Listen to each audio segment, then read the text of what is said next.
Le dimanche 3 novembre 2024, une foule de jeunes, d'étudiants et d'associations se sont réunis à la place Tabera de Parakou.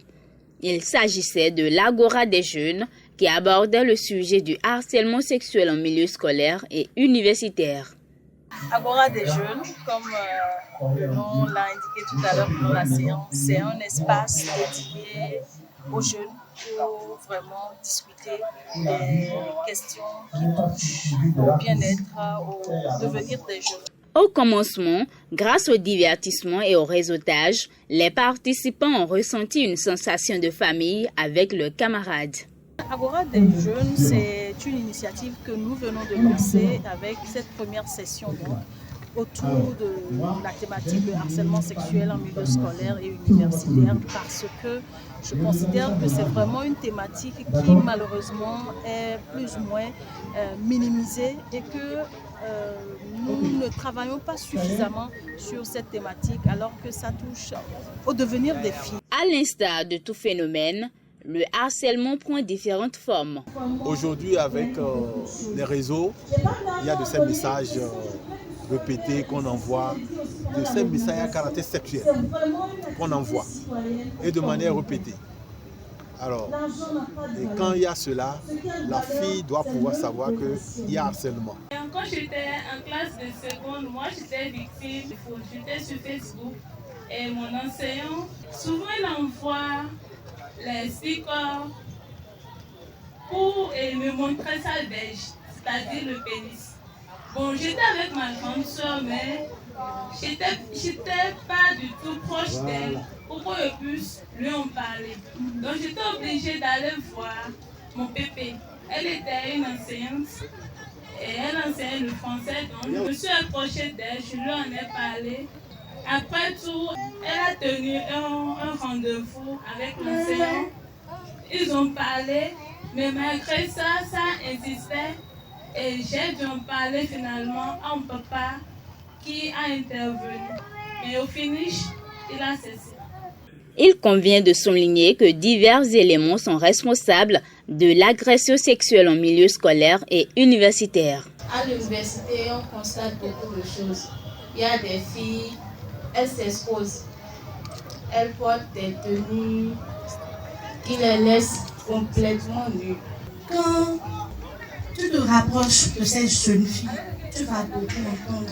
Tu vas tellement entendre que j'ai ma maman qui pense que l'université, c'est comme si je travaille. J'ai mon frère, comment vous voyez, je suis là, je n'ai plus de père, je dois prendre soin de mon petit frère, je suis orphelin. Il y a tellement plein de trucs. Ces manifestations entraînent des conséquences. La diminution des performances académiques.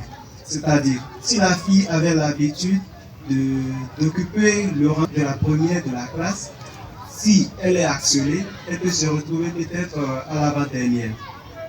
En plus de cela, nous pouvons également avoir l'isolement. Vous voyez, la personne est harcelée, elle se renferme. Elle reste seule, elle n'est plus participative. Elle ne veut pas être dérangée et elle n'arrive pas à s'exprimer. Donc elle s'isole. En dehors de cela également, je peux ajouter la perte de confiance en soi. Elle commence à douter d'elle. Elle se demande, bon, est-ce que ce que je fais c'est bien? Est-ce que... Là, elle n'a plus l'estime de soi. Il y en a qui peuvent aller jusqu'à la commission de l'acte. Autrement dit, aller jusqu'au rapport sexuel. Et quand c'est le cas, c'est que la fille, elle vit avec une indignation. C'est-à-dire tenir rapport sexuel avec quelqu'un qu'on n'a jamais aimé, c'est un dégoût. Les actes ne sont pas protégés.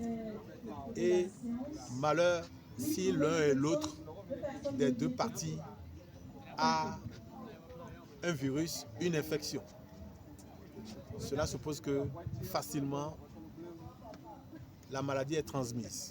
Quelques individus nous transmettent leurs impressions après avoir participé à cet événement. Je n'avais pas une connaissance précise du terme harcèlement sexuel en milieu scolaire et universitaire. À travers ce que j'ai appris ce soir, j'ai compris que Même une simple vidéo qui vient, sans mon avis, déjà c'est une forme d'harcèlement sexuel. Donc je dirais que ça m'a beaucoup appris d'abord parce que sur mon Snap, il y a de ces vidéos que je reçois à chaque fois. Je ne savais pas que c'était déjà une forme d'harcèlement. À travers les expériences, les témoignages, j'ai appris beaucoup de choses. J'ai le droit de sensibiliser mes pairs, de les apporter le message qu'il faut. La vice-présidente du Refela, Adiza Aruna, et présidente du mouvement d'ensemble pour une nouvelle ère, possède une solide expertise dans le domaine de l'engagement communautaire. Nous avons tôt fait de dire la jeunesse c'est le fer de lance, la jeunesse c'est demain. Mais qu'est-ce que nous faisons pour préparer cette jeunesse-là mentalement, psychologiquement, mais aussi physiquement? Et c'est le travail que nous voulons faire avec Agora des jeunes. Elle profite de l'occasion pour lancer un appel à l'endroit de la jeunesse. Nous espérons vraiment que les jeunes vont entendre notre appel, venir vraiment. Aujourd'hui, nous avons à peu près 100 jeunes qui sont là, j'en suis vraiment satisfaite.